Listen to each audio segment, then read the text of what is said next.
Hello everyone, আজ আমি আপনাদের বানিয়ে দেখাবো খুবই হেলদি আর টেস্টি নাস্তা, যেটা খাওয়ার পর আপনাদের পেট তো ভরবে কিন্তু মন ভরবে না।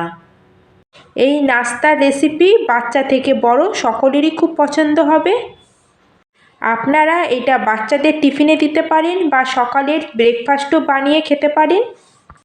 আর বড় কথা যে এটা বানানো খুবই সহজ আর খেতেও খুব টেস্টি হয়। তাহলে আর দেরি না করে শুরু করা যাক আজকের রেসিপি। আর এই রেসিপি বানানোর জন্য আমি এখানে দুটো মিডিয়াম সাইজের পেঁয়াজ নিয়েছি। আর পেঁয়াজটাকে এইভাবে লম্বা লম্বা করে পাতলা পাতলা সাইজ করে কাট করে নিয়েছি। আর পেঁয়াজকে এইভাবে হাত দিয়ে এভাবে আমি ডলা দেবো, তাতে কি হবে পেঁয়াজের স্লাইসগুলো আমাদের আলাদা আলাদা হয়ে যাবে। আর এখানে আমাদের পেঁয়াজের স্লাইসগুলোকে এইভাবে আলাদা করে নিতে হবে। আর বন্ধুরা, আপনারা দেখতেই পাচ্ছেন যে হাত দিয়ে এইভাবে 2 থেকে 3 বার পেঁয়াজগুলোকে ডলা দিতেই পেঁয়াজের স্লাইসগুলো একদম আলাদা হয়ে গেছে। এখানে আমরা এর মধ্যে দেবো কুচিয়ে রাখা ধনেপাতা, আর এর সাথে অ্যাড করব হাফ চামচ মতো জিরে পাউডার, সাথে এর মধ্যে দেবো হাফ চামচ মতো লঙ্কা পাউডার, আর দেবো এবার হাফ চামচ মতো চাট মশলা। নুন আমরা এখন দেবো না, নুনটা এখন দিলে পেঁয়াজ থেকে জল ছাড়তে শুরু করবে, তাই নুনটা আমরা পরে দেবো। এখন এই সব কিছুকে আমাদের ভালো করে একটু মিক্স করে নিতে হবে, যাতে সব মশলা কোটিং এই পেঁয়াজের উপর ভালোভাবে হয়ে যায়। আর এই নিন, সব মশলা আমাদের পেঁয়াজের মধ্যে ভালোভাবে কোট হয়ে গেছে। আমাদের পেঁয়াজের মশলা স্যালাড একদম রেডি। এটাকে এবার সাইডে রেখে দেবো আর আগের প্রসেস তৈরি করব। এবার আমরা এখানে নিয়ে নিয়েছি দুটো মিডিয়াম সাইজের সেদ্ধ করে রাখা আলু। আর আলুটাকে ঠান্ডা হবার পরে আমরা খোসা ছাড়িয়ে নিয়েছিলাম। এখন আমরা আলুটাকে গ্রেটারের সাহায্যে গ্রেট করে নেব। তো এটা আপনারা চাইলে পটাটো ম্যাশার দিয়েও ম্যাশ করে নিতে পারেন বা হাত দিয়েও এটাকে ম্যাশ করে নিতে পারেন, কিন্তু এইভাবে গ্রেটার দিয়ে গ্রেট করে নিলে তাহলে আলুর বড় যে টুকরো থাকবে সেটা থাকবে না, আর এটা তাড়াতাড়িও গ্রেট হয়ে যাবে। আর এই দেখুন বন্ধুরা, আলুটা আমাদের গ্রেট হয়ে গেছে। এবার এর মধ্যে আমি দিয়ে দেবো লঙ্কা কুচি। লঙ্কাটা আপনারা যেরকম ঝাল খান সেই বুঝে একটু কম বা বেশি করতে পারেন। আর সাথে এখানে হাফ ইঞ্চি টুকরো একটা আদাকে গ্রেট করে দিয়ে দিয়েছি। আর সাথে এর মধ্যে কিছু ফ্রেশ ধনেপাতা কুচি দিয়ে দিলাম। আর এর মধ্যে এবার দিয়ে দিলাম হাফ চামচ মতো বিট নুন আর স্বাদ অনুযায়ী সাদা নুন। এবার এখানে আমি কিছু মশলা অ্যাড করব। মশলাতে প্রথমে এখানে দেবো হাফ চামচ মতো জিরে পাউডার, আর এখানে দিলাম হাফ চামচ মতো লঙ্কা পাউডার, আর দিচ্ছি এবার হাফ চামচ চাট মশলা, আর হাফ চামচ দিয়ে দিলাম গোলমরিচের গুঁড়ো বা ব্ল্যাক পেপার। এবার এটাকে আমরা হাত দিয়ে ভালো করে মিক্স করে নেব, যাতে সব মশলার ফ্লেভার আলুর মধ্যে চলে যাবে। আর এই দেখুন, আমি এখানে হাত দিয়ে ভালো করে এটা মিক্স করে নিয়েছি। আর আমাদের চটপটা আলুর স্টাফিং একদম রেডি। এখন এটাকে রাখবো সাইডে। আর যে পেঁয়াজের স্যালাডটা বানিয়েছিলাম এটাকে নিয়ে নিয়েছি। আর এর মধ্যে নুন দেওয়া ছিল না, এখন এর মধ্যে নুন দিয়ে এটাকে ভালো করে মিক্স করে নেব। নুন আমরা প্রথমে দিইনি, কারণ নুন দিলে পেঁয়াজ থেকে জল বেরোতে শুরু হয়ে যাবে। আর নুন আপনারা লাস্টেই দেবেন, আগে দেবেন না।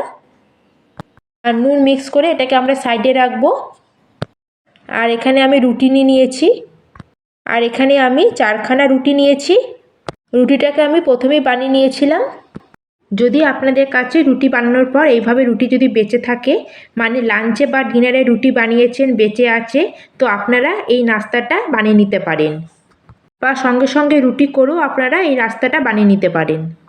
সকালে ব্রেকফাস্টে আমি রুটি বানিয়েছিলাম, তার থেকে এই 4টি রুটি বেঁচেছিল। এবার এখানে এই রুটিগুলোকে চাকির উপর রেখে দেবো। আর এখান থেকে আমি 1 চামচ টমেটো সস এই রুটির উপর দিয়ে এটা রুটির উপরে পুরো স্প্রেড করে লাগিয়ে দেবো।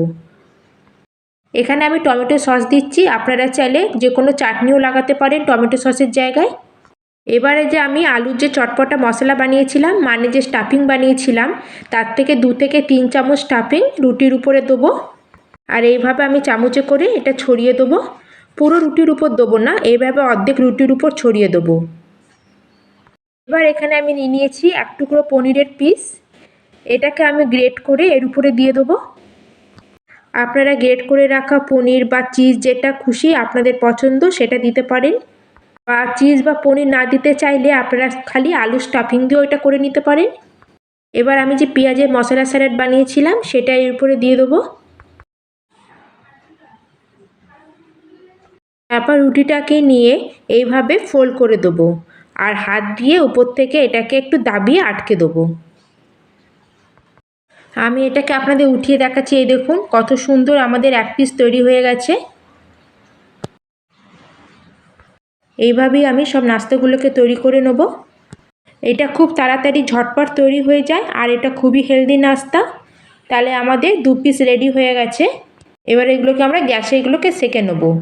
গ্যাসে বসিয়ে নিচে একটা তাওয়ার জায়গায় আপনারা প্যানও নিতে পারেন।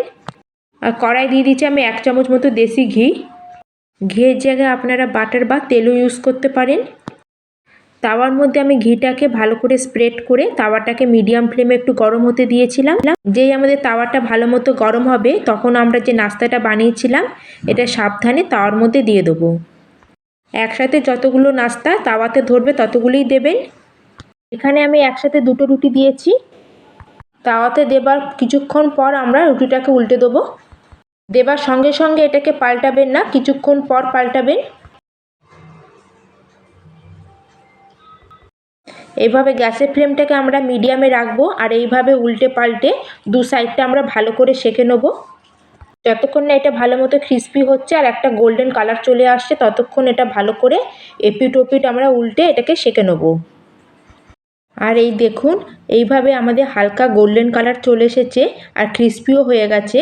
এগুলোকে আমি এবার প্লেটে বার করে নেব আর বাকি নাস্তাগুলোকে আমি এইভাবে তৈরি করে নেব। তাহলে বন্ধুরা দেখলেনই তো এটা বানানো কতটাই সহজ। আর যদি এই নাস্তাটা আপনারা বাচ্চাদের টিফিনে দিয়ে থাকেন তাহলে এইভাবে মাঝখান দিয়ে কাট করে বাচ্চাদের দেবেন, তাহলে টিফিনে দিতেও সুবিধা আর বাচ্চাদের খেতেও খুব সুবিধা হবে। তাহলে বন্ধুরা আজকের আমার এই রেসিপি আপনাদের কেমন লাগলো অবশ্যই আমাকে কমেন্ট করে জানাবেন।